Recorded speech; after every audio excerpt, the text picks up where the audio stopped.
Bueno, creo que nos conocemos más o menos quienes estamos acá, pero formalmente les doy la bienvenida y les agradezco por tomarse este rato para participar de esta conversación.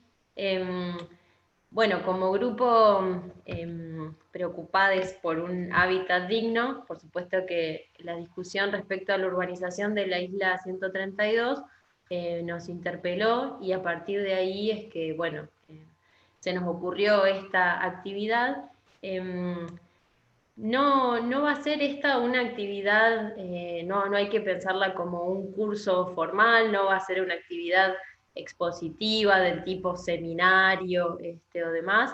Nos queremos correr un poco de esa que quizás en otro momento fue una de nuestras propuestas, y lo que intentamos con esta actividad es más bien acercarnos a una discusión que nos parece, a una conversación que nos parece oportuna y necesaria respecto al destino de este espacio, eh, y bueno, y quizás pensando también como proyección a otras discusiones que se merece el ordenamiento de nuestra ciudad. Se me ocurría a mí traer como punta para iniciar una conversación una frase que me parece muy bonita de Jane Jacobs, que es era una urbanista estadounidense.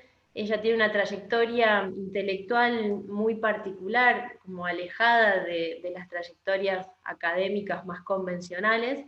Eh, y bueno, su obra más significativa es Muerte y Vida de las Grandes Ciudades Americanas.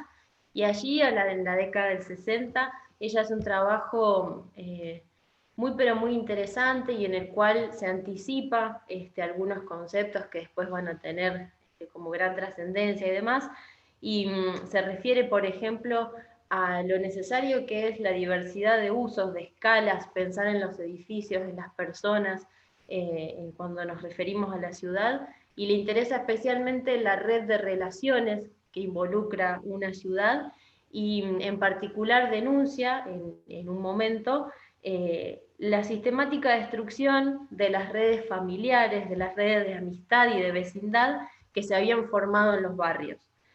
Bueno, hace también una referencia muy importante al espacio público en términos de un espacio público como bien común, como bien de todos, ¿no? De quienes habitan ese espacio y de quienes lo transitan. Y como les decía, hay una frase que a mí me gusta mucho que dice: las ciudades tienen la capacidad de proveer algo para cada uno de sus habitantes, solo porque y solo cuando son creadas para todos. Eh, bueno, me parecía que podía ser un buen comienzo justamente para conversar en esto que, como dije, no tiene la pretensión de ser una cuestión expositiva del tipo seminario o curso, sino una conversación horizontal eh, para compartir saberes, opiniones, preocupaciones respecto a este proyecto de urbanización de la Isla 132.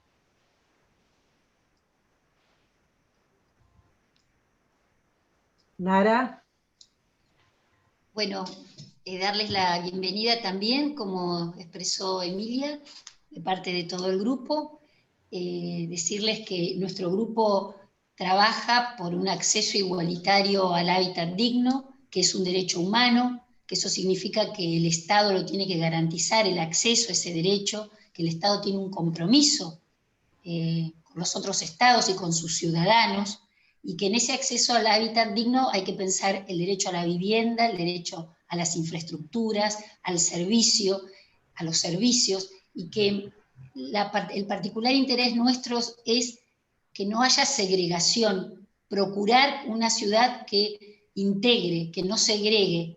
Lo hemos pensado mucho respecto de los jóvenes, que sea una ciudad que nos permita caminar a todos, que nos permita acceder a terrenos, que nos mezcle, que no nos separe por clase social o por nivel económico, porque sabemos que esas ciudades que segregan son ciudades muy violentas, y estamos en posibilidad de pensar una ciudad que hoy está siendo dual, que hoy está haciendo segregación, y hay que tomar medidas para evitarlo. Esta discusión de la isla tiene muchos puntos. Posiblemente hoy el tema del espacio público es el debate que más nos atrapa, nos trae, nos permite conversar. Nosotros también pensamos, antes de pensar en esto de lo ambiental, como una primera idea que tuvimos fue pensar por qué estos dueños de la tierra de la isla pretenden excepciones con las que se van a enriquecer a costa de decisiones de una ciudad que tiene muchos otros problemas. ¿Cómo hacer para que no haya esa desigualdad, ese enriquecimiento tan grande de algunos a pesar de las dificultades que tienen otros u otras? Así que celebramos la reunión y que estemos todos acá charlando. Bueno, les cuento un poquito mientras que van entrando otros. La idea, creo que las chicas lo han dicho, el nombre es Conversaciones Necesarias y Oportunas, o sea que esperamos que no sea la única que hagamos sobre este tema u otros de la ciudad. Y la idea es que ustedes vayan levantando la manito, anotándose en el chat para hacer una conversación más horizontal. Y por ahí, bueno, si somos muchos, poner un tiempo, pensamos no más de 5 minutos, 3 minutos, 5, incluido para la gente del grupo también, y en 1 hora, o sea, estar cerrando, cosa de que a las 8 empecemos a conversar alguna cuestión de cierre y 8:20 terminamos el Zoom. ¿Alguna pregunta sobre este tema? Bueno, le voy a dar paso a Andrés.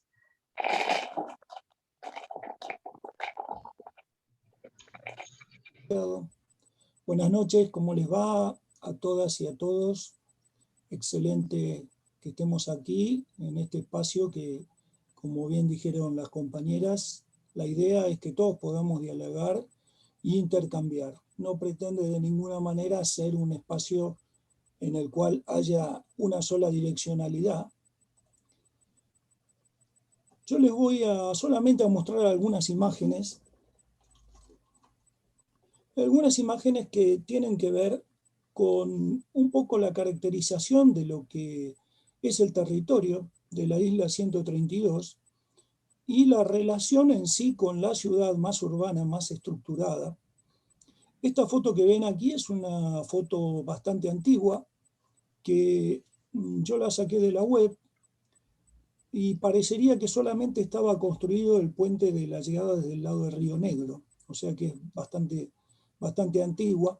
Lo saqué de la página de quienes desarrollaron en su momento el proyecto Ribera Urbana, ¿no? Que es el que está sobre el borde de la isla hacia el brazo principal del río. Cuando hablamos, como bien dijeron tanto Nara como Emi anteriormente, cuando hablamos de hábitat justo, habitualmente uno tiende a direccionar el concepto solamente a lo que es el tema de la segregación desde el punto de vista residencial, ¿no? Y en realidad el hábitat justo justamente tiene que ver con todos los espacios de un territorio, porque en definitiva es accesibilidad a ese territorio. Un territorio lo más equitativo posible para la mayor cantidad de personas. Y en definitiva que haya hábitat justo tiene que ver con que haya un reparto de costos y beneficios lo más equitativo posible, ¿no? Porque en realidad nuestras ciudades son realmente injustas y por eso son tan segregadas, ciudades duales como lo que tenemos hoy en Neuquén. Bueno, esta foto es de una isla natural. Así era nuestra isla, ¿no? Nuestra isla 132. Luego hubo una decisión de intervenir en el territorio, al principio solamente para hacer un paseo costero, y después, bueno, apareció otro proyecto que fue el de Ribera Urbana, y empezó a generar algún tipo de consolidación en la isla. Sí quiero mencionar la importancia de ver la diferencia entre un tratado totalmente urbano, que es lo que tenemos en el resto de la ciudad, y lo que es la característica de una isla natural. Esto en realidad es una ventaja relativa. La ciudad realmente hubiera sido muy conveniente que la ciudad desarrollara ese espacio con una característica solamente recreativa y aprovechamiento para todos los sectores de la comunidad. De hecho, hubo un proyecto en su momento que lo desarrolló un intendente, que lo que buscaba, hace muchos años atrás, lo que buscaba justamente era un desarrollo totalmente recreativo de esa isla. Entonces, lo primero, decir, aquí no hay una estructura urbana, es decir, llevar la ciudad a la isla. Por ejemplo, imaginen la diferencia que significa tener una estructura vial cuadriculada de acceso contra ingresar a una isla por 2 puentecitos, porque realmente son 2 puentecitos. Entonces, seguramente lo que se va a decir inicialmente es que solamente son algunos edificios. Por ahí leí un proyecto del año 14 que hablaba de 280 familias. No sé hoy cómo será eso, pero es evidente que eso se está produciendo un proceso de urbanización, o se intenta mucho más a partir de llevar el uso de residencial, de torres residenciales a la isla. Esta imagen que tenemos aquí es del año 2003. Observen que todavía no hay intervención en la isla. Esto que ustedes ven es apenas un pequeño esbozo desde el punto de vista de la direccional central que tiene el desarrollo hoy en día. Y aquí vemos una foto actual, ¿no? Donde ya está más consolidado y donde está comenzado este proceso de urbanización. Esta es una diferencia, me parece fundamental, entender justamente la caracterización desde el punto de vista ambiental y desde el punto de vista urbano de la isla. Estas son algunas de las actividades que a partir de la intervención del Estado en el territorio se han producido y que hoy las vemos. La gente se ha apropiado totalmente de ese espacio. Tenemos actividades muy diversas, había un montón de imágenes, yo puse algunas. Hasta tenemos una enorme fiesta que, bueno, ya algún funcionario está diciendo que no se podría desarrollar si se construyeran viviendas en el lugar. Lo importante es que ha habido una apropiación de la comunidad, del espacio público. Y esa apropiación ha sido realmente totalmente libre, es decir, no ha sido para algún sector, sino que esto involucra a los distintos sectores de nuestra sociedad. Entonces, desde ese punto de vista, es realmente un tratamiento equitativo de acceso al territorio. También quiero decir la importancia que tiene el espacio público dentro de una ciudad, dentro de un territorio. El espacio público es aquel que realmente conjuga a los diferentes sectores de una comunidad. Y por eso en los últimos años todas las teorías urbanas hacen mucho hincapié en el desarrollo del espacio público, porque es donde se puede juntar gente de muy distintas culturas, de muy distintos procederes, de muy distintas pertenencias, de muy distintos poderes adquisitivos. Entonces, algunas preguntas a partir de esta primera intervención, que solo quería ser un disparador, digamos, ¿no? Si me permiten, nos hacemos estas preguntas. ¿Es adecuado, conveniente y justo? Justo con mayúscula, porque realmente es la temática que a nosotros nos engloba, la línea de trabajo que tenemos, más allá de la visión urbana o la visión ambiental específica, ¿no? Les leo algunas. Modificar las características ambientales de la isla para convertirla en otra parte igual de urbana que toda la ciudad. La isla está dentro de un proyecto que se llama Paseo de la Costa. El Paseo de la Costa tiene aproximadamente, si yo no recuerdo mal, alrededor de 500 hectáreas en otras zonas que son totalmente urbanas y donde ya se desarrolla no solo vivienda de baja densidad, sino también vivienda de alta densidad, porque hay zonas dentro del Paseo de la Costa que permiten hoy la construcción de edificios como los que están en la calle Obrero Argentina. Entonces, la pregunta es esa: ¿tiene sentido llevar a la isla ese mismo tipo de estructuración con los riesgos de la carga ambiental, que es mucho mayor que las funciones que están pensadas para la isla? ¿Es adecuado, conveniente y justo limitar la posibilidad de acceso y utilización del espacio público a la mayor parte de la comunidad a cambio de construir algunos pisos de vivienda para pocos? Porque por ahí podría ser una decisión de la comunidad, decir, bueno, vamos a urbanizar la isla porque no tenemos territorio, no sé. En definitiva, la planificación y la gestión de la ciudad es una decisión de la comunidad, no es solamente una decisión de los técnicos. Entonces, pregunto, si fuera así, ¿está bien que sea solamente para 280 familias? Y 280 familias que solamente van a poder comprar de acuerdo a su alto poder adquisitivo. Y finalmente, ¿se ha consultado a la comunidad si quiere realmente las modificaciones? ¿Ha habido algún proceso de consulta? ¿Ha habido algún proceso desde el punto de vista ambiental en la evaluación de impacto ambiental? En el procedimiento de evaluación de impacto ambiental hay una instancia de consulta pública. Entonces, desde ese punto de vista, otro de los puntos está relacionado con esta temática, donde dice, ¿se han realizado los estudios técnicos correspondientes? ¿Se han realizado las tramitaciones técnico-administrativas establecidas en las ordenanzas de planificación y ambiente? Nuestra ciudad tiene una normativa muy desarrollada en el tema de planificación, en la planificación urbana, que por otra parte es claramente orientada al desarrollo sustentable, como nos establece en nuestra Carta Orgánica, y al ambiente. Hay montones de normativa que la verdad que no se cumplen, no solamente en este caso, que hacen que no se puedan hacer modificaciones sobre una zona del territorio de la ciudad sin tener procedimientos en los cuales tiene que participar la comunidad. En otro momento, si quieren, ampliamos esto. Y finalmente, preguntamos, ¿es adecuado, conveniente y justo vender la tierra de propiedad y uso público para proyectos privados solo para sectores de alto poder adquisitivo? Por ahora lo dejamos acá. Muchas gracias.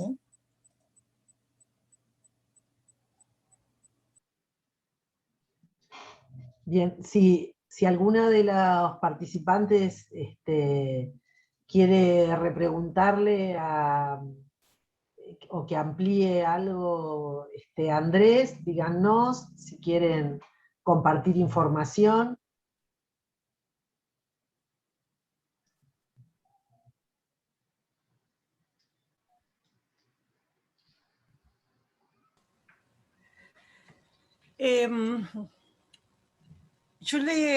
Mi preocupación, y esto viene, es reiterativa porque nos pasa en la fundación, que nosotros nos dedicamos al tema del agua, que a veces fracasamos estrepitosamente porque hay intereses económicos que son muy fuertes a los que nosotros, que no somos nadie, no podemos hacer nada.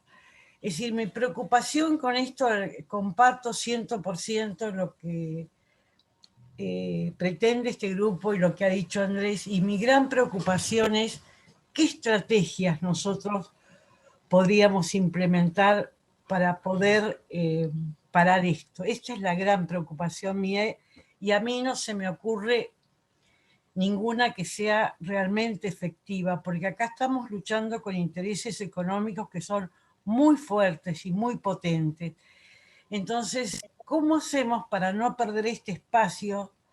Que yo voy con mis nietos, la pasamos bárbaro, es un lugar que es para la ciudad, no para que alguien vaya a vivir. Entonces, dejo esta pregunta a ver si alguien me puede dar una idea de qué estrategias podemos elaborar para luchar contra esto. Gracias.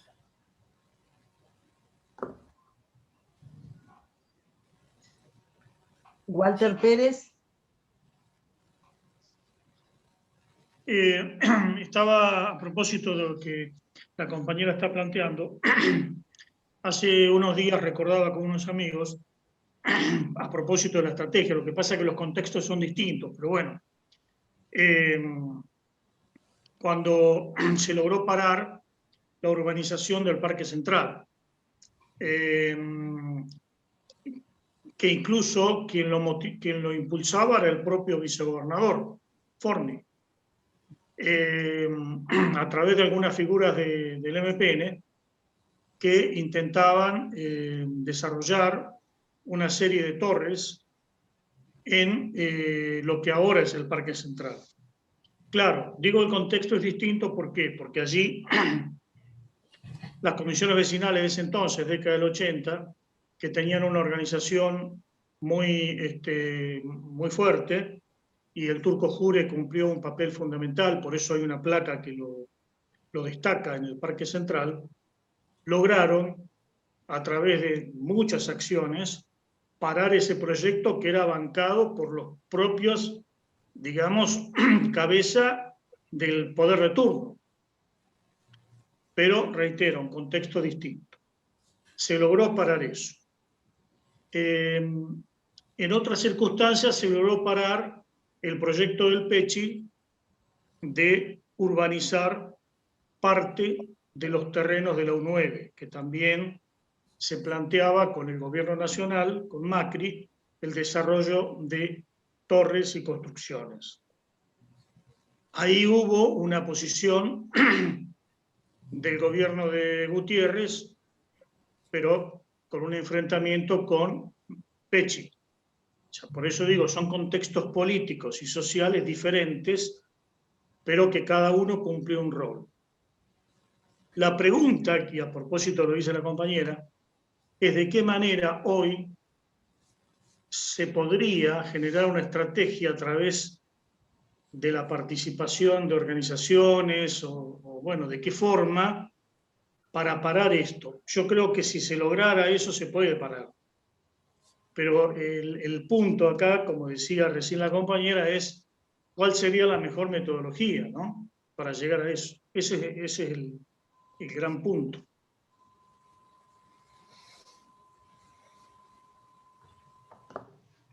Silvia Roca.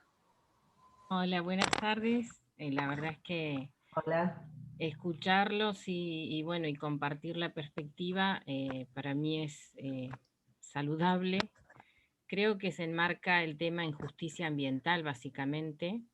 Es una situación compleja que se viene dando en distintas ciudades del país y veo, tal cual lo están planteando, la única manera es generar una acción desde la ciudadanía donde nos organicemos y podamos plantear, en primer lugar, la auditoría ambiental, la audiencia, perdón, para que se pueda, en todo caso, como etapa, una de las etapas que tienen los proyectos, en primer lugar, los proyectos deben ser públicos, deben estar los estudios de impacto ambiental, y forma parte de esa estrategia la participación como una, digamos, una clave en precisamente la mirada que debería tenerse con respecto a estos proyectos.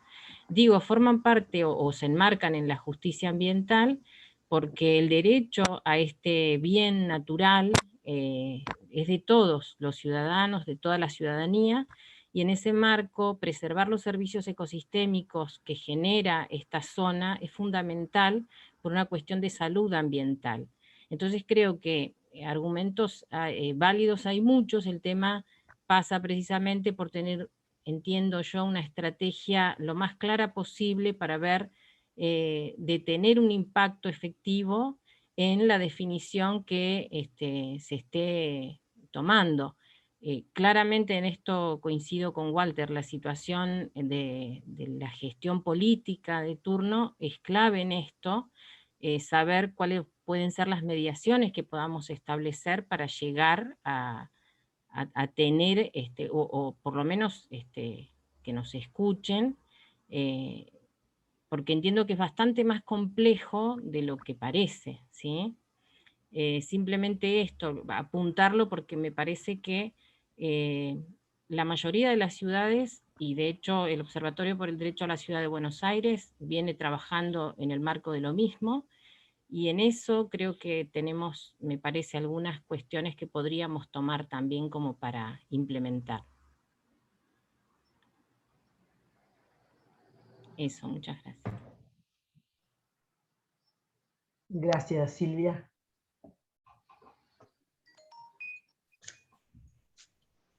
Yo apunto también una cosita, es apenas una nota, pero se me ocurría en la pregunta original por estrategias y demás, también se hizo mención a esta cuestión de los grandes poderes detrás. Y yo creo que cuando miramos a los procesos urbanos en general, digamos, caracterizamos bueno, quiénes son actores de este proceso: el Estado, la ciudadanía, el sector inmobiliario privado, y claro que, bueno, frente a lo poderoso del sector privado y al Estado, que lejos de equilibrar esa injusticia de base, o no sé si injusticia, pero equilibrar ese, o hacer de contrapeso en esa relación, en este caso por lo menos aparece favoreciendo claramente al privado.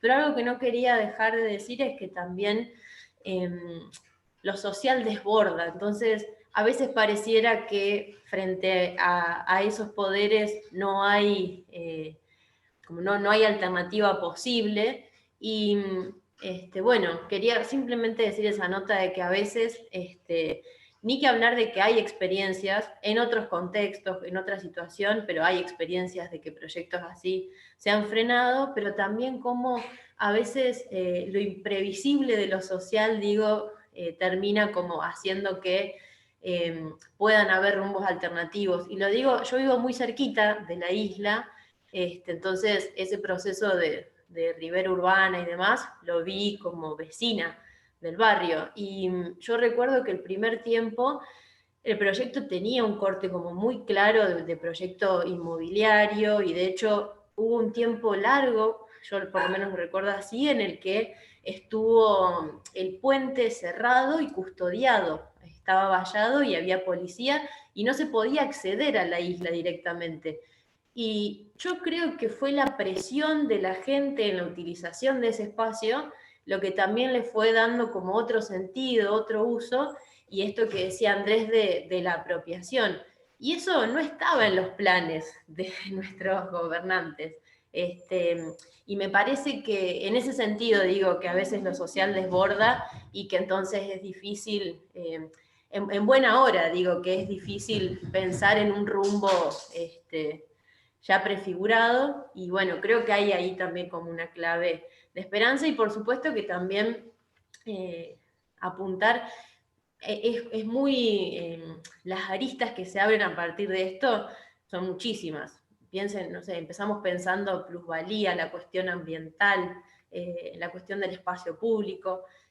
Me parece que hay que, en términos de estrategias, pensaría en una agenda, y bueno, y justamente en intentar como claridad en los postulados, en lo que se está diciendo, digamos, y pensar quiénes son interlocutores válidos en que es el momento de la acción. Mira, Emilia, coincido en lo que vos decís, estoy tratando de que me mejore la conexión para prender el video.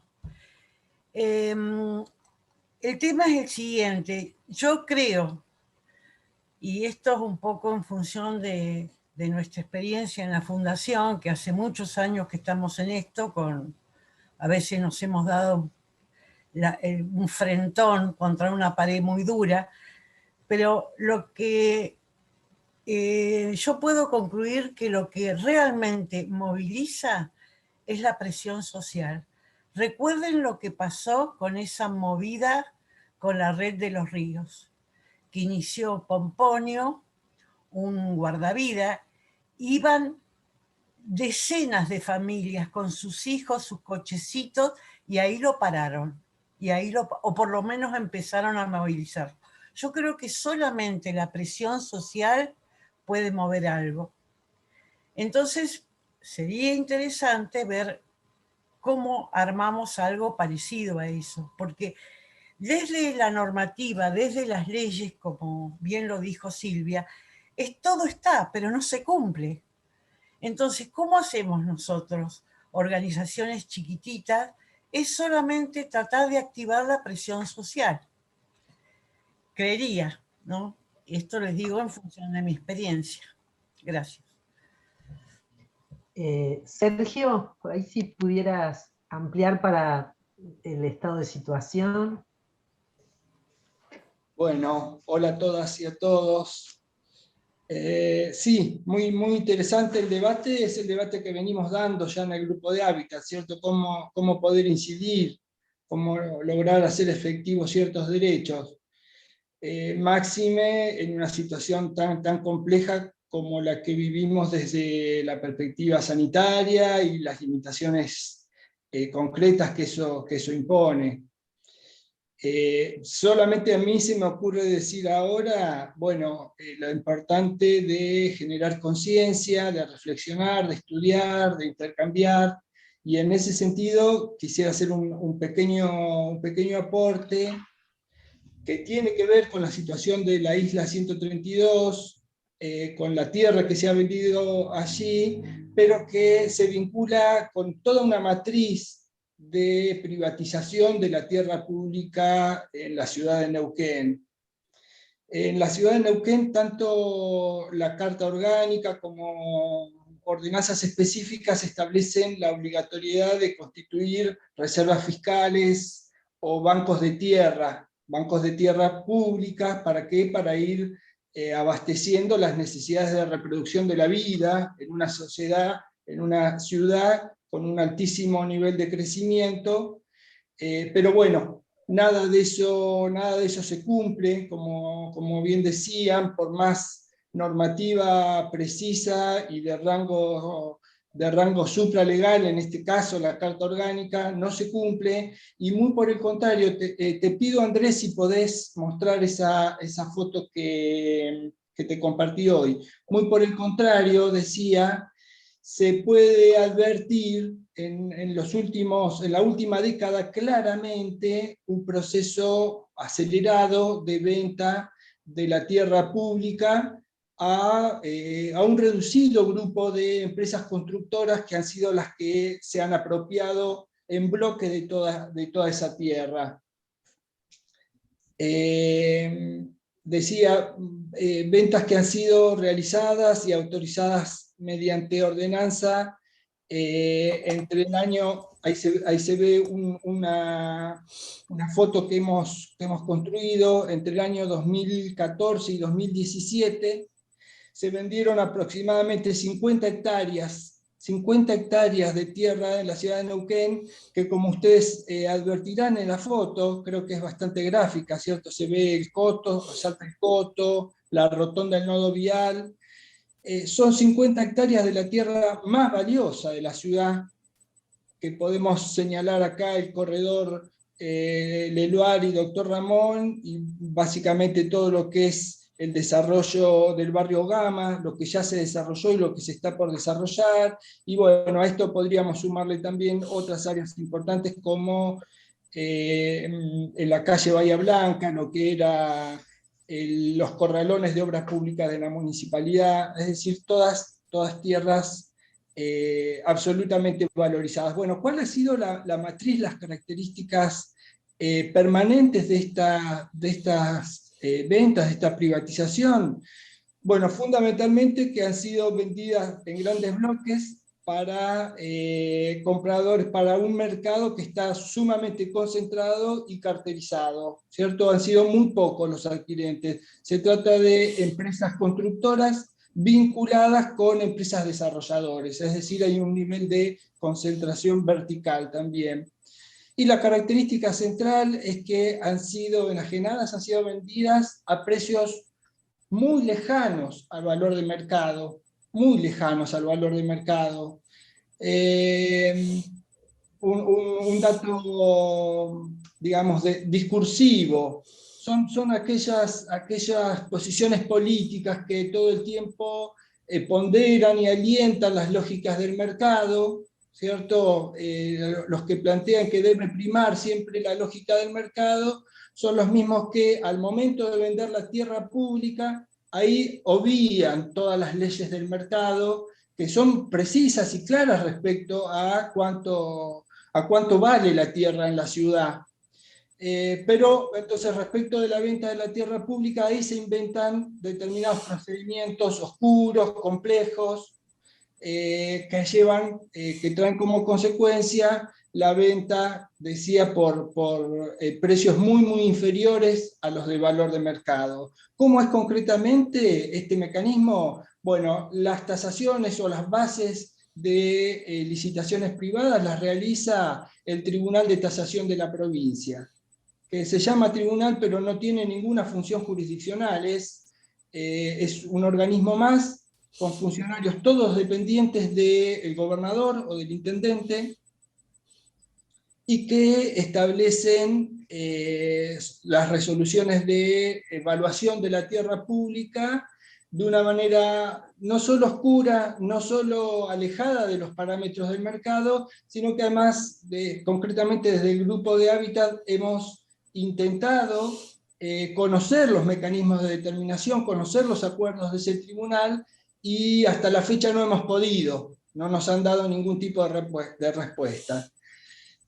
Bueno, eso por un lado. Después, otra característica muy significativa es que en muchísimas oportunidades la tierra no solo se vende barata, sino que se permuta por obra pública. Es decir, ya el municipio no consigue ni siquiera los recursos concretos, sino que entrega la tierra a empresas que realizan obra pública. Una obra pública que también hay un problema de tasación muy fuerte, ¿cierto? ¿Quién determina cuál es la cuantificación de esa obra pública? Son los mismos funcionarios. Y con otra característica que es que resulta obscena, ¿cierto? Que es que la obra pública que aportan estas empresas a cambio de la tierra es obra pública que se desarrolla sobre las mismas áreas que se valoriza. Es decir, las empresas realizan la obra, obtienen ganancia por esa obra, y además se quedan con la tierra, y se quedan con la tierra valorizada por la propia obra pública que producen.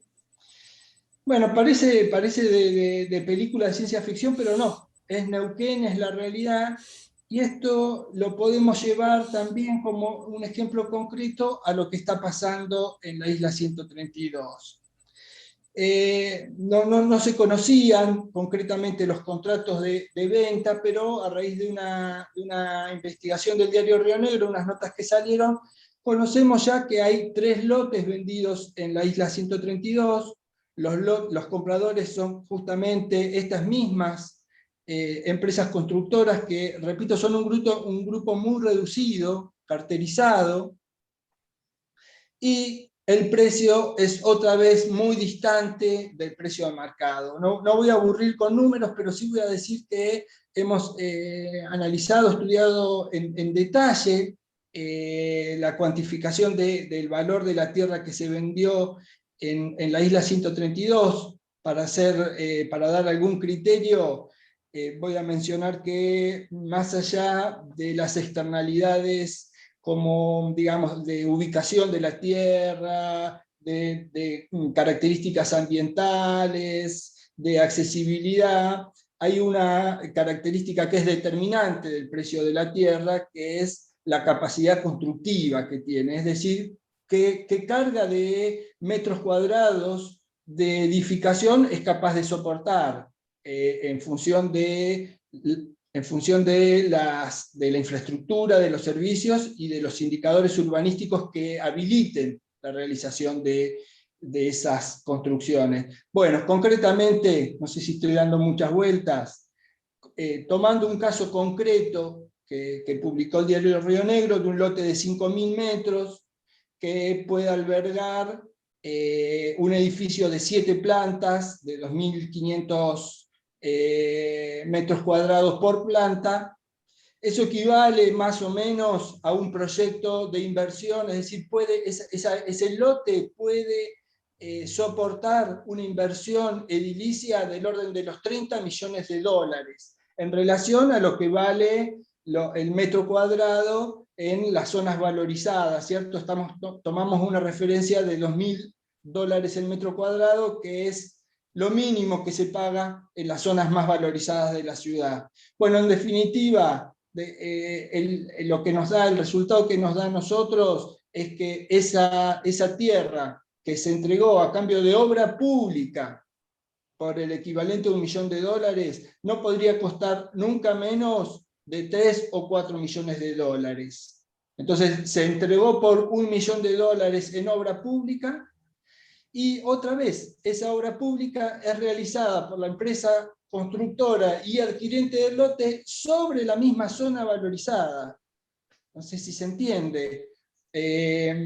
Adquieren la tierra, realizan su trabajo, obtienen la ganancia por la actividad constructiva y se quedan con la tierra hipervalorizada. En definitiva, el resto de los vecinos y vecinas perdemos la tierra y lo único que obtenemos es obra pública que se vuelca en una zona que ya no nos pertenece más.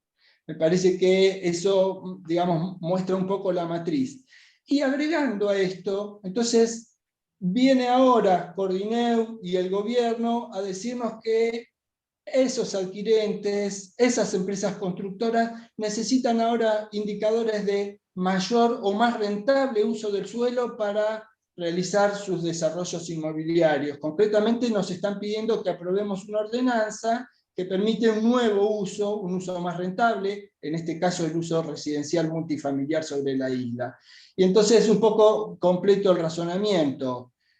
La planificación que no ejerce la municipalidad, que no realiza el Estado municipal, la realiza los actores principales del mercado, los actores con mayor fuerza en el mercado del suelo y de la obra pública, que están movilizados por la obtención de la mayor renta posible en el menor tiempo posible. Esa es la lógica permanente y habitual.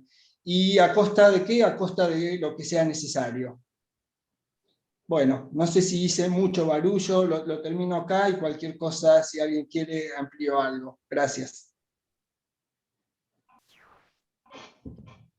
¿Alguien le quiere hacer una pregunta a Sergio? ¿Agregar otra información? ¿Compartir lo que se queda pensando? ¿Sara?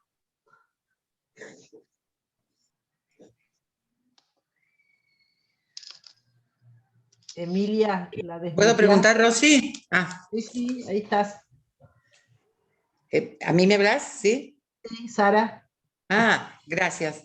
No, muy buena la explicación que dio Sergio, la verdad que muy aclaratoria, lo que, para verificar si no entendimos mal, lo que nos está diciendo es que esa tierra que fue vendida, creo que durante otra gestión que supongo que será de la Intendencia de Quiroga, nosotros tenemos, digamos que un doble trabajo y también tener una comprensión para tener un mensaje claro. Lo que estamos es planteando la defensa de ese espacio para toda la comunidad.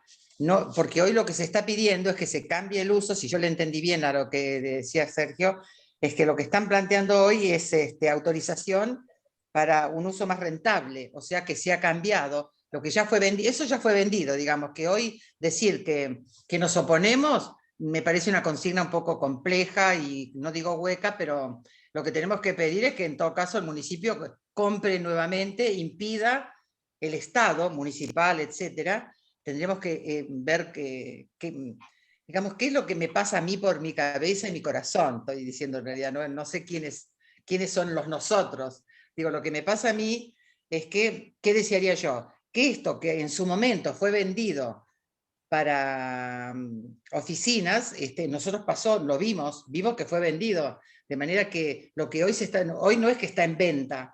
Lo que quisiera yo es que hoy el municipio se plantee, no solo no autorice a cambiar el uso que en su momento se autorizó, que era de oficinas, y hoy se está pidiendo que se habilite para departamentos porque parece que les es más rentable. Lo que estamos pidiendo es que no se toque la isla y que siga siendo un espacio para enfrentar la desigualdad tan cruel que vivimos y que siga siendo ese un espacio que lo disfrute toda la ciudadanía de Neuquén. Digamos que en eso entiendo. Y las estrategias de enfrentamiento que se estaban planteando, cuáles serían, yo me pregunto como ciudadano, No se escucha. ¿Qué haría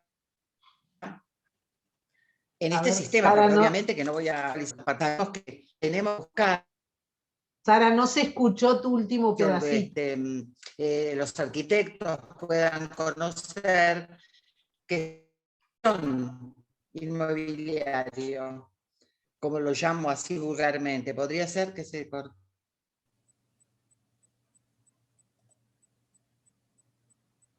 Sergio.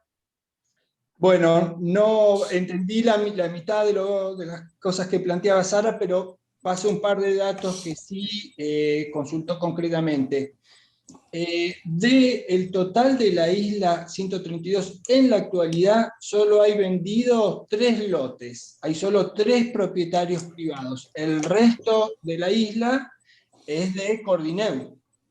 Entonces, sí, a lo que decía Sara respecto a que lo que nos están pidiendo es incrementarle rentabilidad a esos señores que compraron en su momento, porque no quieren hacer el gran negocio. Es un buen punto, lo planteó el Colegio de Ingenieros. Estos señores pueden realizar los edificios de departamento en otros distritos del Paseo de la Costa. Hay otros distritos que tienen provista infraestructura y servicios y que tienen normativa urbanística que habilita la realización de edificios de departamento. En una plaza muy rentable como es Neuquén. Neuquén es una de las plazas más rentables del país. Y el Paseo de la Costa es una zona muy valorizada. Es decir, ellos podrían realizar una buena inversión fuera de la isla. Pero no, quieren en la isla. ¿Por qué? Porque van siempre por la parte del león. Quieren la tierra que es de todos y quieren la máxima rentabilidad posible. Entonces, ¿cuál es la cuenta que sacan? Que pueden monetizar el deseo de vivir en una zona exclusiva y obtener rentabilidades muy superiores, exorbitantes, digamos. Bueno, como decía, eso a costa de qué, y bueno, a costa de todos los vecinos que veríamos afectado el uso público de la isla. No sé, ahora, Sara, si te aclaré algo, porque no se escuchó la pregunta.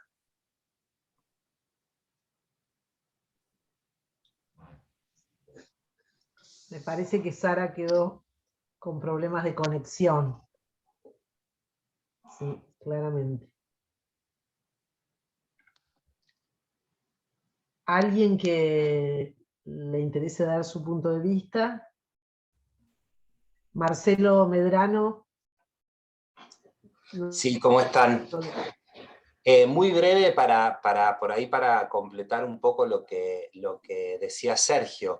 Me parece también que hay un tema, digamos, crucial, que es lo que hay detrás de la lógica del mercado, que todas y todos creo que lo hemos escuchado mucho, y tiene que ver con dar un espacio público. Necesariamente uno necesita la mano de los privados. Esto, digamos, es habitual, para decirlo mal y pronto, es que vaya la gente de clase media para abajo y los pobres a mojarse las patas al río, pero para que puedan ir al río y que tengan un poco de pasto y unos arbolitos, necesitamos que haya edificios y un par de McDonald's para que ustedes lo puedan hacer. Esto me parece que es una lógica que por ahí no está solamente enmarcada en el neoliberalismo, sino que tiene que ver con cuestiones que tienen que ver hasta con lo que nosotros consideramos que es bello y que es feo. Digamos, cuando uno diseña una ciudad, y yo lo he escuchado, el barrio en las afueras es necesario y tiene que tener gas si tenemos ganas, pero lo lindo es el edificio, la confitería copada que está al lado del río. Y para que pueda haber gente que pueda ir a ese lugar, necesariamente tiene que haber cuestiones costosas, bellas, que generalmente se las quedan los privados. Esto me parece central para no discutir solamente que tiene que ver con una cuestión de plusvalía, que sí, en el sentido que lo decía Sergio claramente, pero digo, hago este aporte porque me parece que detrás de la lógica del mercado también está esta lógica de no amplificar la mirada, sino pensar que para que la isla 132 tenga pasto y arbolitos, necesita confiterías y edificios. Eso por un lado. Por el otro lado, me parece que también está bueno ampliar la mirada hacia la cuestión del hábitat en su conjunto, y esto tiene que ver con el futuro, ya lo hemos charlado un montón. Digo, en este fenómeno de poder convocar gente que participe de la idea, yo siempre pienso en los niños, en las niñas y en los niños, porque en definitiva todo lo que se haga con la Isla 132 tiene que ver con el futuro de ellos, y el mercado inmobiliario, el neoliberalismo y esta lógica de lo bello y de lo feo se mueven también con mucho presente, con mucha gestión a 4 años, gestión a 6 años, hagamos los edificios desconociendo qué pueden disfrutar en una ciudad vivible los niños del futuro. Y en este sentido, y es lo último que digo, y esto por ahí es más técnico, pero netamente político y cultural, yo insisto siempre hace tiempo con la cuestión de la responsabilidad intergeneracional, y me parece que hoy en Neuquén hay que discutir también políticamente que no puede haber una sola ordenanza en la ciudad que no salga sin un correctivo intergeneracional. No se puede discutir ninguna política pública en general que tenga que ver con el futuro, que no sea con una mirada hacia el futuro de los que hoy son niñes, porque si no estamos siempre discutiendo el presente, la cuestión coyuntural, sin mirar hacia el futuro. Y esto lo digo como aporte, precisamente para completar todas las cuestiones que la gente que sabe más que yo que está acá ha planteado también en torno a lo del hábitat. Digo, mirar en amplificar un poco es mi aporte, y no desconocer el enorme trabajo que están haciendo todas y todos los compañeros en relación a la Isla 132, que se tome solamente como un aporte. Muchas gracias.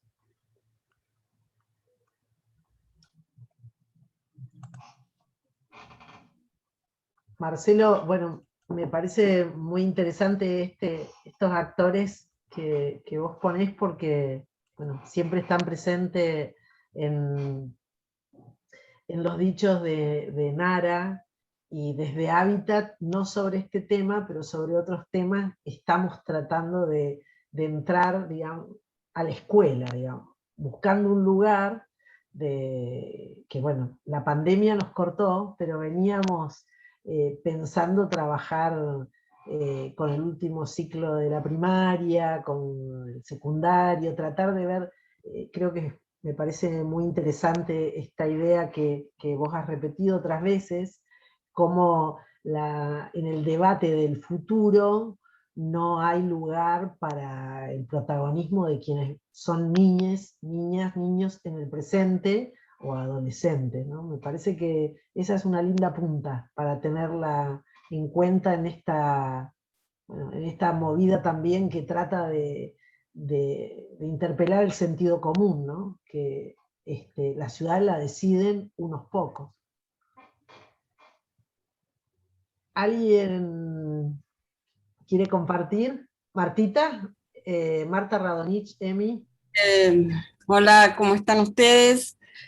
Bueno, yo quería compartir algo que hoy a la tarde, que Rosy me pidió una imagen y hablar con una compañera de la universidad, Elsie Jurio, muy participativas en estas temáticas que hoy nos convocan. Una de ellas fue el tema de la lluvia de los otros días, ¿no?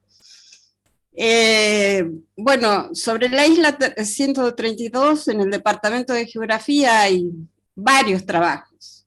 Tal es así que me dice, mira Marta, hay trabajo antes que yo ingresara, así que, y él sí lleva mucho tiempo ya en el departamento de geografía. Incluso analizando un poco esa imagen, me dices, fíjate vos, bueno, ahí está el derivador del arroyo Durán, ¿no es cierto? Que tendría que cumplir, si se completaran todas las obras, una función fenomenal para que no ocurra lo que nos ocurrió en las últimas lluvias. También se puede observar ya un proceso de degradación muy importante en la zona del centro de la isla, ¿no es cierto? Por un uso a veces no controlado, y allí acordábamos que había sido usada mucho así por escuelas, es decir, pero un uso no controlado, ¿no es cierto?, a esto. Toda la fauna y la flora natural de la isla, por supuesto que ya no está. O sea, y con todo esto que se está planificando, entre muchísimas comillas, ¿no es cierto? Y con una cuestión que decía Sergio, en realidad el municipio, los distintos estados tienen una planificación. Tienen una planificación que evidentemente no coincide, ¿no es cierto?, una planificación inclusiva, sino que son planificaciones excluyentes. Lo vemos acá en la ciudad de Neuquén, pero bueno, no falta mucho que decir. La Carta Orgánica decía que las bardas, dice, mejor dicho, que las bardas son intangibles. Bueno, todos sabemos eso, y todos sabemos cuál ha sido el uso, ¿no es cierto? Así que a mí me parece que, también lo dijo Andrés, no es por falta de normativas, y que es la situación en la cual estamos nosotros hoy viviendo. Neuquén, como puede ser la zona del Alto Valle, como cuando están planteando, ¿no es cierto?, huertas urbanas, y yo digo, huertas urbanas en el Alto Valle, y estamos perdiendo todo lo que es el piso de valle para la fruticultura. La verdad que es una hipocresía y es un desconocimiento total y absoluto de todo esto. Simplemente decir, bueno, ¿de qué manera nos paramos frente a esto? Los estudios están, las decisiones, cómo influir en esas decisiones. Y también pensar en esta cuestión que planteaba Marcelo, ¿no?, que la participación inclusiva tiene que pensarse también en esta cuestión de las generaciones futuras. Es decir, ¿cómo participamos? Eso me parece que es la manera de acciones concretas frente a estas cuestiones, ¿no? Yo creo que se puede hacer, ¿no? Porque son decisiones que, cuando hablamos del Estado, ¿quiénes son los Estados? ¿Quién es el Estado? Son nuestros concejales, son nuestros, o sea, ¿quiénes los elegimos? Los elegimos nosotros. ¿De qué manera podemos influir? Llamarlos a cada uno, decirle, bueno, estate acá. Bueno, hay cuestiones que lo hemos hecho desde la universidad, desde el Departamento de Geografía. Por supuesto que nos ningunean, pero rotundamente, ¿no es cierto? Pero yo creo que estamos en un momento que esto se puede hacer. Creo que la pandemia nos pone en un momento bisagra a todos los que estamos acá y a quienes otros que no han podido estar por una cuestión, ¿no? Y bueno, me parece que nada, creo que estamos en un momento bisagra que podemos romper esa cuestión de poder. Nada más. Muchas gracias. Gracias, Marta. Bueno, no sé, son las 8:13, si había alguna otra información, Sergio o Andrés, que quieran sumar, para después empezar a... Hola, Sergio. ¿Alguien quiere participar? Sí, Sergio Guzmán, te escuchamos. No, yo creo que, bueno, será por la formación de uno, creo que hay que pautar algunas acciones concretas. O sea, en el diagnóstico, en el contexto y demás, coincidimos todos más allá de algunas precisiones. Yo creo que hay que tener muy claro un análisis legal de desde la Carta Orgánica y la ordenanza de creación de Cordineo y todo el funcionamiento que hace con eso y los bloques temáticos del Plan Urbano Ambiental, que en eso Sergio Mayorga, Marcelo, Andrés Rabasa lo deben tener muy claro, y sacar los puntos concretos que nos darían fundamento a nosotros para oponernos a que esto, mínimo, no se cambien los indicadores y ver de cómo influir para que no se dé el fin determinado en su momento de estos 3 lotes por lo menos. Y lo segundo, hay que iniciar con esto una campaña de concientización, evidentemente, o sea, buscar las alternativas a relacionarnos con los medios radiales, periódicos, etcétera, y hacer una campaña importante sobre eso. Y no sé si llegaremos a tiempo, pero aprovechar un poco tal vez la iniciativa popular que tuvimos en alguna vez nosotros con el Grupo Valor para conseguir el marco regulatorio del sistema de cloaca y de agua de la ciudad, ¿no es cierto? Que fue una lucha importante y larga, aprovechando por allí la recolección de firmas o poniéndonos a través de change.org o hacer una recaudación de firmas con una concientización en el mismo Paseo de la Costa, porque nosotros no digo que somos habituales, pero vamos en el auto a dar unas vueltas cada tanto y se moviliza muchísima gente los fines de semana allí, así que eso puede ser una fuente también de buscar apoyo, de buscar visibilización más allá de los otros medios, ¿no? Bueno, como para empezar por ahí. Gracias. Excelente, Sergio. ¿Alguien más en este sentido, tratando de encontrar alguna propuesta para seguir? Si quieren yo hago un... Bueno, dale vos, Walter.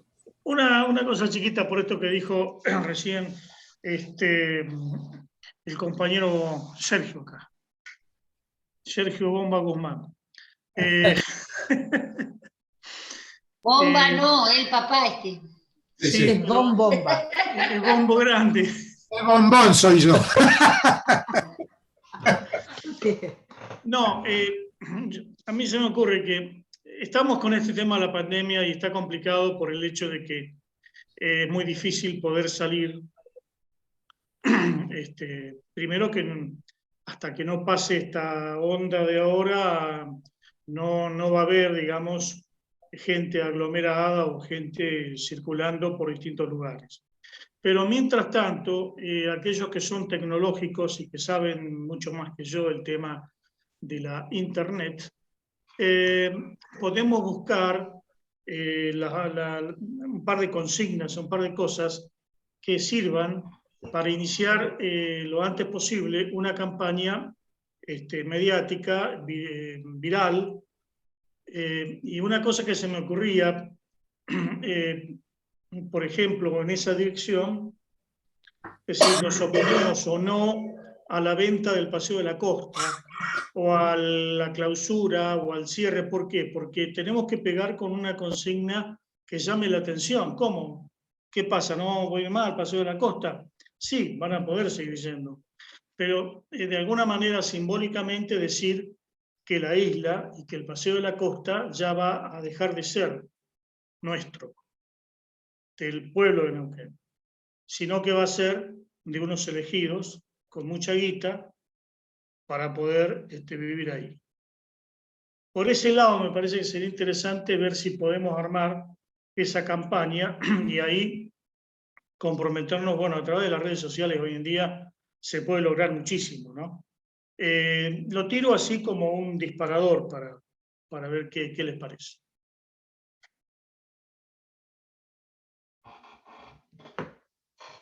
Me parece re interesante. Silvia y Sí. Andrés tenía la palabra antes. Ah, perdón. Dale, Silvia, dale. Bueno, te cede, Silvia. Bueno, sí. A mí me parece que sería interesante alguna cuestión así contundente. Podría ser esto de pensar, no sé, un recurso de amparo utilizando esto del principio precautorio de equidad intergeneracional como medida así que sea contundente y que serviría como para entretener hasta que se pudiese, digo, como para frenar lo que se esté haciendo. Y después coincido, una campaña donde efectivamente sean, digamos, las redes, los medios.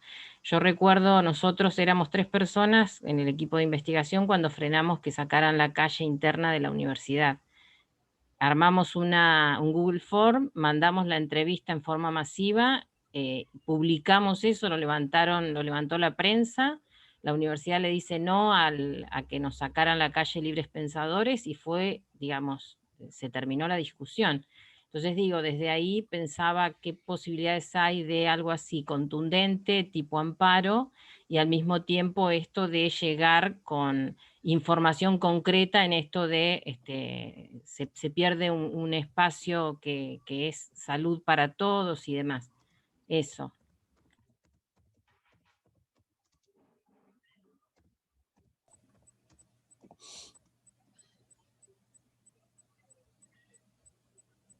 Andrés, tomamos nota de lo que dice Silvia, si querés seguir. Bueno, cómo no. Todos creo que la mayoría de quienes estamos acá es habitual, digamos, que desarrollemos algún tipo de compromiso con distintas cuestiones dentro de nuestro territorio, ¿no? En las distintas ramas, pero es bastante habitual. Yo creo que todos entendemos que esto en definitiva es un problema político. Es decir, podremos tener la mejor de las bases técnicas desde el punto de vista ambiental, desde el punto de vista urbano, desde el punto de vista que quieran, pero la realidad es que hay que incidir sobre los decisores políticos. No digo nada novedoso, solamente estoy sintetizando un poco lo que entre todos estamos diciendo. Ante esa situación, bueno, hay varios caminos. Muchas veces los caminos es tomar varios caminos a la vez, ¿no? Es decir, tratar de ir a la justicia por un lado, tratar de tener una incidencia directa sobre los decisores políticos, tratar de hacer la máxima difusión, tratar de hacer los reclamos administrativos que sean pertinentes, etc. La acción directa. Bien, habrá que explorar los distintos caminos, digamos, ¿no? Por ejemplo, un camino que a lo mejor sería factible, que bueno, aquí hay varios abogados lo podrían tomar. No sé si muchos de ustedes saben que yo trabajo en la Defensoría del Pueblo, y desde la Defensoría, en mi área que es ambiente y urbanismo, nosotros hemos hecho aproximadamente 25 acciones judiciales ambientales. Y en mi modesta experiencia como consultor técnico, lo único que yo veo que camina desde el punto de vista, o que puede caminar, digamos, desde el punto de vista judicial, es el reclamo por falta de información pública ambiental, para lo cual hay que hacer primero una tramitación administrativa, una presentación, y luego esa presentación judicial, en la cual se puede pedir también una cautelar. De todas maneras, toco de oído en esto, así que lo dejo para los abogados que lo analicen más a fondo. También otra vía me parece que es la que recién mencionaba Sergio, creo que fue, perdonen, no sé cómo se llama exactamente, no sé si es iniciativa popular, referéndum o cómo, pero habría que analizarlo porque en la ciudad de Neuquén creo que es bastante pequeña el porcentaje de firmas que hay que conseguir para llegar a esa instancia. Todos sabemos que esto solo no alcanza, digamos. O sea, además de eso hay que meterle al trabajo para ver de qué manera uno difunde de la mejor manera posible. Y la verdad que habría que llegar a la acción en el lugar, cosa que está difícil para hacerlo, por supuesto, por el tema de salud. También comentarles que hace unos pocos días conformamos una red que se llama Red en Defensa del Espacio Público, y la red decidió también algunas estrategias, entre las cuales, por ejemplo, se hizo una campaña que la habrán visto en Change.org, de junta de firmas de adhesiones, que iban notificados a 6 concejales y al intendente. Y también se decidieron otras acciones, por ejemplo, un programa de difusión que es a partir de, en esta segunda instancia, digamos, es una difusión a partir de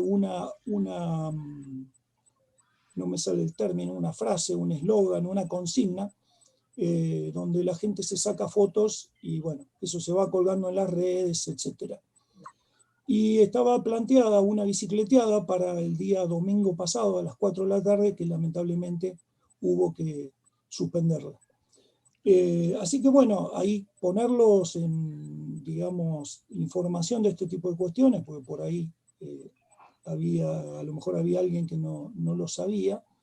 A lo mejor se pueden sumar, podemos sumar acciones ya con eso que está empezando a funcionar, porque es muy reciente, o bien no sé, es una decisión grupal. Pero lo que quiero decir es que me parece que tenemos que analizar esta posibilidad, la posibilidad de incidir en varios frentes, porque a lo mejor alguno funciona y bueno, y finalmente lo podemos parar. Esto está complicado, todos lo sabemos, porque los votos en el Consejo Deliberante son exiguos de la gente que hoy se opone, pero como dijo Meli hace un ratito, está bien en otra coyuntura, pero un día a un guardavidas se le ocurrió hacer un llamado por Facebook y resulta que se terminó armando una marcha de 5.000 personas. Hicimos 3 marchas de esas y eso terminó en la ley de alerta hídrico-ambiental de la provincia. Así que yo creo que habría que ver, perdón y ya termino, me fui muy largo, habría que ver todos estos caminos, analizarlos, ver cuáles tomamos, y yo soy un poco, en esto, por ahí estoy un poco a contramano de lo que dice mucha gente, pero yo creo que deberíamos de alguna manera generar algo en el territorio, lo cual hay que pensar de qué manera se puede hacer para que no haya concentración, etcétera, etcétera. A lo mejor son episodios, son hechos, como dar una vuelta en bicicleta. Acá también es importante lo que podemos difundir, ¿no? Es decir, a lo mejor es ir a dar una vuelta en bicicleta, informar a la gente, sacar una foto y volverse. Pero eso tiene que ser continuo, ¿no? Porque además las redes necesitan información continua para que las vean más personas. Bueno, perdón, me fui mucho.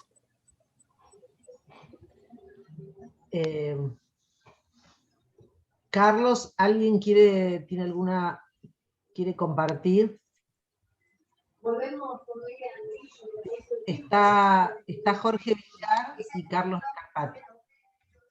Está abierto el micrófono, Jorge. Carlos, ¿querés empezar vos? No te escucho.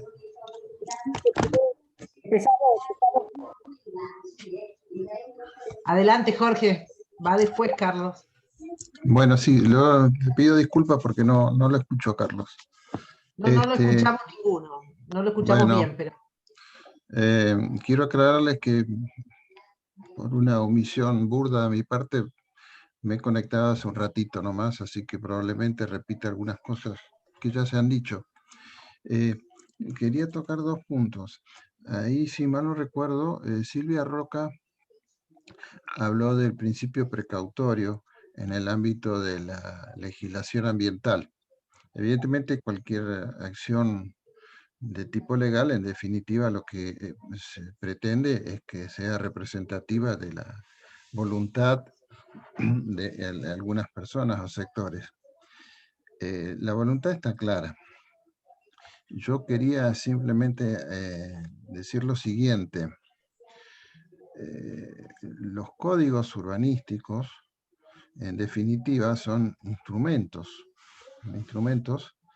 que lo que hacen, en primer lugar, regulan la voluntad infinita del derecho privado. Uno tiene todas las libertades, pero en su terreno tiene que ajustarse a las condiciones que imponen las normas urbanísticas. Esto se conoce como las restricciones al dominio. En definitiva, esos son los códigos. Ahora bien, uno de los pilares, entiendo yo, de estas restricciones es compatibilizar los intereses privados con los intereses de la comunidad, de la sociedad y la preservación del medio ambiente. Por lo tanto, avances a través de las modificaciones de los códigos alterando esta relación que se supone que ha sido formulada racionalmente en favor de un interés particular, no es otra cosa que también restringir, podar o achicar los intereses comunitarios. Este es el caso concreto de este trámite que se inicia por una presentación de Cordineu, diciendo que se han presentado ante estas autoridades una serie de propietarios que dicen que, bueno, el terreno que compraron en su momento, hoy por hoy no les cierra el negocio y necesitarían algunas mayores libertades para que el negocio les cierre. Esto está publicado, esto es conocido. Yo creo que ahí claramente sabrán si es posible o no los profesionales del derecho también hacer una presentación y hacer un amparo, lo que fuera necesario, porque claramente lo que se está haciendo es avanzar el derecho en particular, que por otra parte adquirió esos terrenos con las normas claras en su momento, y ahora pide que se las flexibilicen para que el negocio maximice sus ganancias. Yo creo que esto, no sé muy bien cómo encaja, ahí veo por los presentes en el aula que varios abogados dirán si yo estoy equivocado o no. Y esto lo traigo a cuento porque en realidad nuestro plan urbano ambiental, que ya tiene 30 años, periódicamente las normas sufren modificaciones, son infinitas las modificaciones. Jorge, tenés que cerrar, te tengo que cerrar porque... Bueno, esto yo creo que debiera encararse por ese lado. Te digo por qué, porque el código, el plan urbano ambiental admite e invita a una mejora continua que en los hechos lo que se ha transformado es una flexibilización de normas en beneficio de los actores de los derechos privados. Esto en la jerga de los arquitectos urbanistas se llama el carancheo de las normas, ¿no? Así que me parece que también ese tema. Por último, ahí yo escribí en el chat, hay un interesante trabajo que presentó el Colegio de Ingenieros, yo soy arquitecto, me aclaro, y bueno, incursiona en 2 o 3 temas concretos, que realmente es esto, es el avance del interés del privado sobre el colectivo, que va en deterioro de la calidad que puede ofrecer la isla al conjunto de la comunidad. Gracias por tu atención. Yo te pido disculpa porque nosotros habíamos dicho que era de 7 a 8:30 y son las 8:30. No, perfecto. Entonces yo te pido disculpas. No, te pido disculpas yo porque me conecté tarde, esto te digo. Bueno, y este tema, bueno, se charló y realmente lo vamos a seguir. Carlos, ¿querías decir algo? Si no, vamos cerrando.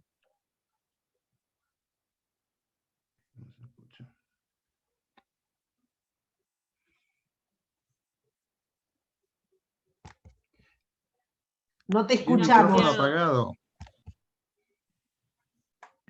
Ahora sí. Ahora sí, Carlita, muy bien. Bueno, muy cortito. Yo creo que después que nos vayamos de esta reunión, nos vamos a dar cuenta la cantidad de aportes importantes que se hicieron, ¿no? Viste que en el momento damos vuelta, pero salen un montón de cosas que me parece interesante. Por supuesto que habrá varios frentes para cuestionar este proyecto, pero algunas cosas yo voto por la consigna simple, clara y que aglutine mayorías. Ese va a ser uno de los frentes, pero como dijo Walter, incluso a mí me gustó algunos aportes de Marcelo, y esa cuestión, hay 2 cuestiones, una propuesta, una consigna muy clara, porque si no, yo escuché el otro día al del Colegio de Arquitectos y te plantean vivienda versus oficina. Dice, ya está planteado para oficina, mejor hagamos vivienda.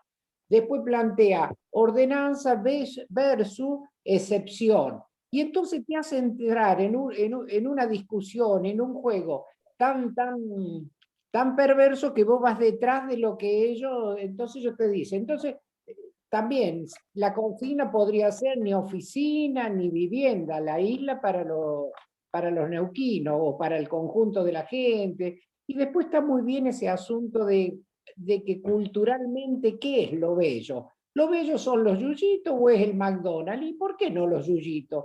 ¿Y por qué comprometer circunstancialmente que hoy lo bello es una cosa cuando tenemos detrás nuestro un montón de generaciones que pueden opinar otra cosa? Entonces, lo de no innovar, lo de dejar como está, lo de la famosa reserva, no es otra cosa que moverse sin comprometer el futuro o la utilización para las próximas generaciones. O sea, vuelvo, me parece que la consigna debería ser muy clara y que los frentes pueden ser muchos, pero lo que va a movilizar va a ser la aglutinación de gente atrás de una consigna muy clara. Pero ya va a salir, yo creo que los aportes fueron muchos y que nos vamos a dar cuenta que estuvo muy linda la charla. Eso. Bien. Bueno, nosotros tenemos que cerrar, yo coincido con Carlos, si me ayudan las compañeras, los compañeros del grupo, que hay como algunos ejes en los que nos podemos seguir encontrando, dado que nos podemos quedar con los contactos de ustedes, que la mayoría los tenemos. Creo que por un lado está esto que plantea Sergio Guzmán y que está en consonancia con quienes hablan de lo legal, de volver a revisar, de ver qué es lo de la creación de Cordineu, qué hay en esa historia que podamos retomar, incluso para ser escritos. El tema creo que hay coincidencia de distintos lugares en las campañas de concientización, ¿no? En buscar formas de mantener el interés por este tema en quienes ya lo tienen y en visibilizarlo para quienes todavía no ven o no han podido poner su atención en que es una pérdida para todo el pueblo de Neuquén. Creo que sobre eso podemos volvernos a encontrar, y también pensar, creo que cuando Marta habla de la Facultad de Geografía, creo que también nos podemos poner a pensar, tanto con las compañeras que han hecho movidas ambientalistas, como desde algún lugar, cómo hacer participar o armar un concurso de escrito, una publicación, un video, algo con los estudiantes de las facultades, ir hacia los más jóvenes, buscar alguna manera de entrar en esas instituciones que siempre están en la lucha por los derechos humanos, en la lucha por las distintas injusticias que sufren los barrios de Neuquén. Creo que podemos buscar sectores y pensar alguna forma, cerrar hoy, y como dice el título, dice conversaciones necesarias y oportunas, así que esta es la número 1, o sea, podemos hacer otra próximamente, si les parece, y traer algunos avances. ¿Qué les parece? ¿Sergio está por ahí? No lo veo ahora. Me parece que salió. Hay gente que tiene problema de conexión. Sergio Mayorga, dice. No. Sí, Mayorga. Sí, debe haber tenido ahí. Bueno, Nara, ¿me querés ayudar? No, creo que hiciste un muy buen cierre y podemos seguir pensando cosas y mantenernos en contacto para ver de todas estas ideas, como dijo Carlos, seguir pensando todos y mantenernos en contacto. A ver cómo potenciamos lo que se está haciendo, que explicó Andrés, y ver de qué otra manera sumamos acciones. Y bueno, gracias a todas, a todos por compartir, y a vos por tu esfuerzo, Rosy, Mateo, de coordinar. Es difícil el Zoom, es difícil el Zoom. Bueno, en las imágenes dijo Martita, pero teníamos que hacer un agradecimiento a la profesora Elsie Jurio y a Martita que lo hacíamos a último momento. Eso también me parece muy interesante. Creo que las imágenes satelitales son fuertes, o bueno, las fotos que trajo Andrés, el mapa que hizo el grupo respecto de la venta de tierras. Claramente la imagen hoy, por ahí tenemos que convocar a otros compañeros, Walter, que nos ayuden, jóvenes, hijos de amigos, que están con el tema de comunicación, que nos tiren una idea, ver otras experiencias también. Creo que bueno, es un tema muy, donde mucha gente que siempre nos acompaña en las conversaciones de Hábitat, hoy no están, ¿no? Creo lo que está diciendo Carlos es un dato también, ¿no? De cómo, por lo menos, cómo lo ven algunos actores que en otras oportunidades han estado del mismo lado, por ejemplo, desde el Colegio de Arquitectos. Así que les mando un abrazo y solo decirles que seguimos en contacto. Y si alguna, bueno, ahora vamos a mirar todos los nombrecitos y vamos a fijarnos si nos falta alguna, pero creo que si no, se los pedimos enseguida. ¿Se aplaude? No. Bien. Bueno, gracias. Y a cuidarse, a seguirnos cuidando. Chau, chau. Andrés, ¿algo más? La próxima tenemos murga para abrir y cerrar. Ah, bueno. Muy lindo el grupo, me encantó participar. Muy lindo grupo. Gente muy valiosa. Gracias. Hasta luego. Hasta la próxima. Chao, buenas noches.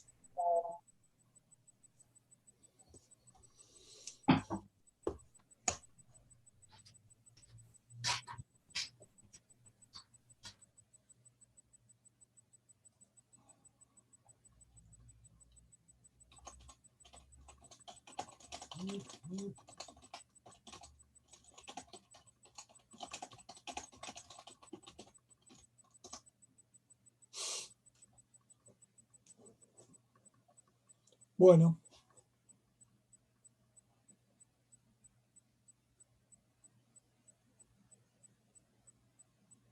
Ah, pero se fue Rosy también. Bien. Bueno, cierro, chicos, chicas. Bueno, chau.